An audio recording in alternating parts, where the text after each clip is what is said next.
So ito ngayon mga knayab yung aking kinalolokohan ngayon o pinagkakaabalahan. Yan, ginawa ko yung area na yun, nabulok yun. So tinakpan ko. At itong deck na medyo kalumaan na, may luma na dahil higit 15 years na yata ito. Yung ginawa ko, tiyatanggalin ko at babalik na rin ko yung mga kahoy at i-repair ko. Ayoko namang gastusan dahil masyado malaki at medyo tipid-tipid muna. At ito yung ginagawa ko ngayon, yung bricks na yan, iduduktong ko yan dito. Nahuway ko na siya, lalagyan ko na lang ng semento at tapos ipapatong ko na yung bricks para maganda na siya. So yung gulayan natin, yan yung ating mga gulay. So yun.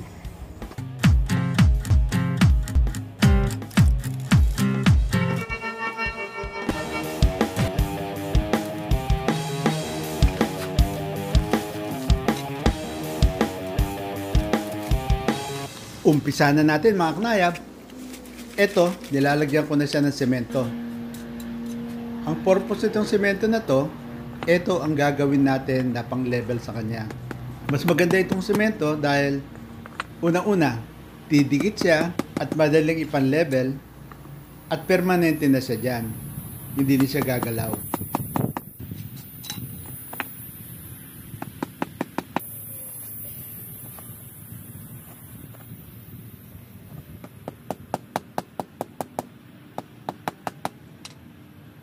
O yan mga knayab, konti na lang at matapos na natin iporma ang ating bricks.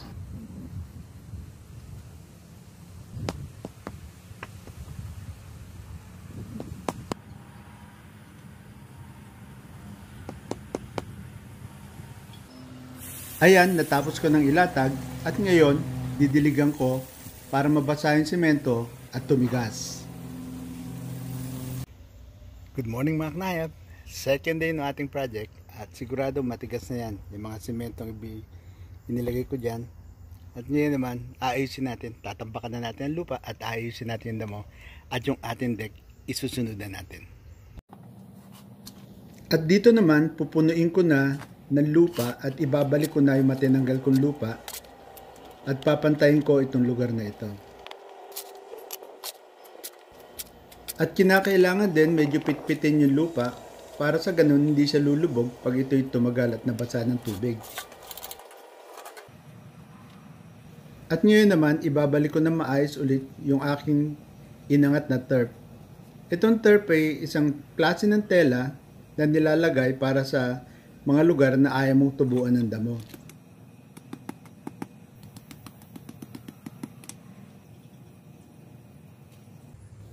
Lahat ng mulch na nilalagay ko sa aking garden o itong maliliit na shredded na kahoy na to ay nilalagyan ko ng net sa ibabaw. Ang purpose nitong net na inilalagay ko sa ibabaw ng mulch ay para hindi siya puntahan ng mga hayop o kung anumang hayop ang gustong gawing CR itong aking garden. Dahil kadalasan na pansin ko pag wala itong net na ito ay laging makakakita ko ng alam nyo na nakakainis at ayoko nang mangyari yon. So nilalagyan ko siya ng net at magbulado nilagyan ko siya sa ibabaw ng net ay wala na ako nakitang alam nyo na. Para magamit ko yung sobra kong edger, itong plastic na to ay dito ko siya inilagay at ipinako ko siyang permanente.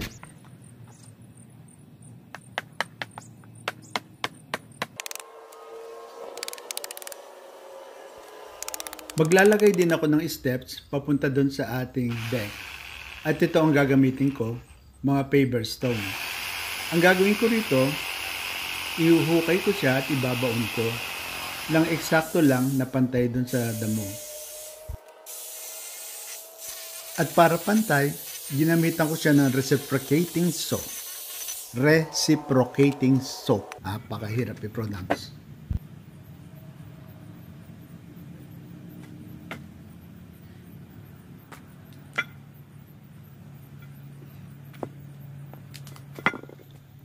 At para magamit ko itong mga damong aalisin ko rito, iingatan ko rin ang pagtanggal nito. Sisiguraduhin kong may tamang-tamang lalim para yung ugat niya ay hindi masira. Dahil may mga lugar ako dito sa aming garden na medyo hindi maganda yung damo at ito ang ipapalit ko.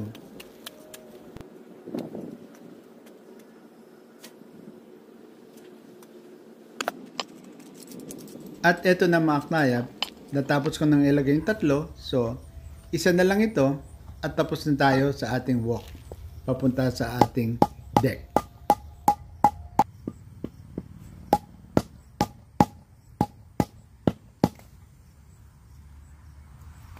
O ayan, ilang pukpok na lang at ayos na.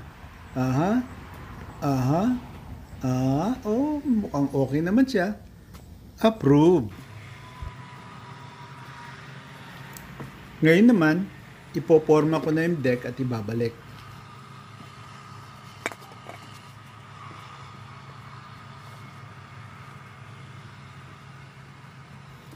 Medyo may kahirapan lang dahil nag-iisa ako. At pupunta muna ako sa kabilang dulo, aangatin ko. At pagkatapos, punta ulit sa kabilang dulo, aangatin ko na naman. Matapos kong i-level yung ating framework, ngayon naman ay tutornilyo na natin siya ng permanente.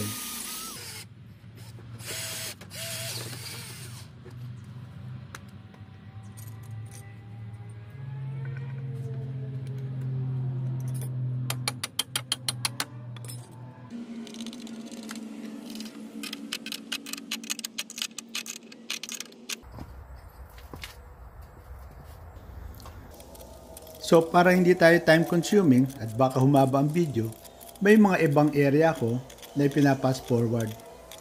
Katulad nito mga ganitong pagkakabit ng tornilyo, dahil kung isipin mo, mag-ikot lang nito ay napakatagal.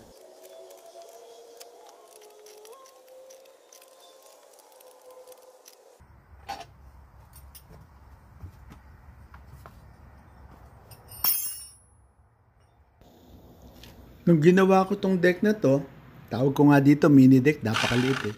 2006. So may katagalan na. So may mga ibang area na nabubulok. So itong area na to ay ito yung nakita kong may sira. Aking i-repair at pagkatapos nito, papatong ko na yung ating sahig at pipinturahan.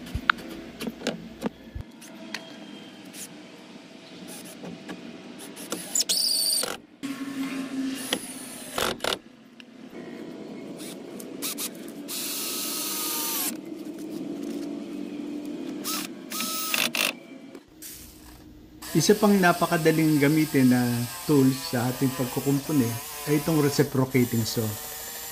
Kasi kung lalagariin ko to ng mano-mano, medyo may kahirapan at siguradong mangangawit ang kamay ko.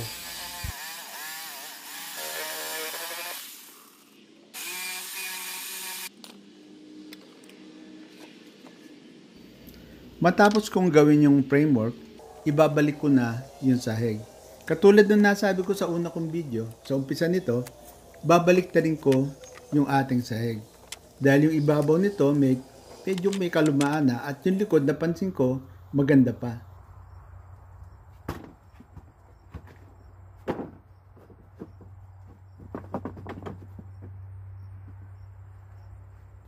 O ayan, nakalatag na at itutornilyo ko na.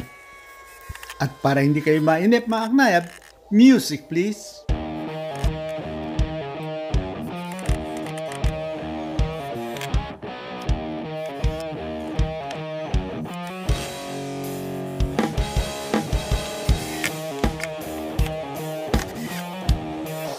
Ayan, may dumaan pang eroplano. Ngayon naman naknayab, pinturahan na natin.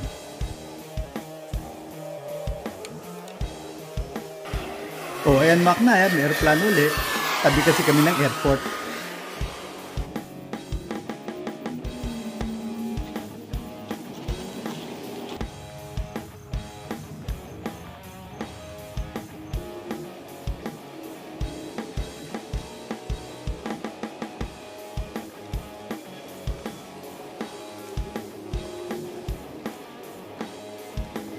Na mga knayab, final tulo na to ng deck natin.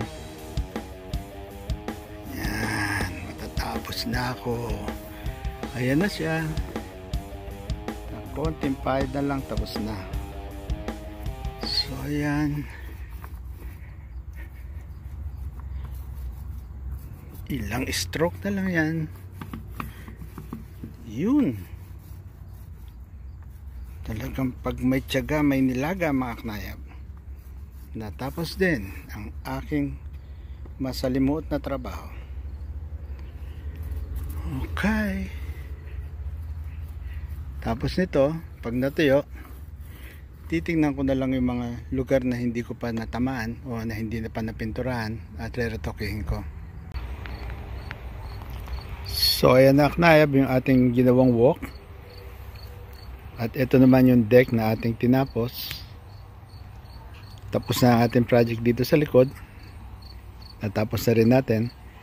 At yan, nalagari ko ng ilalim yung bulok na kahoy. At tataniman ko na yan ng bawang. Sa October, bawang ay tatanim ko dyan. So i-improving ko pa yan, pagagandahin ko pa yan. At ang harvest nun is May or June. O mga knayab, ano pang iniintay ninyo? Kung hindi pa kayo nakasubscribe, pa-subscribe naman dyan, palambing. And see you on my next video. Thank you so much for watching. God bless everybody. Have a good one.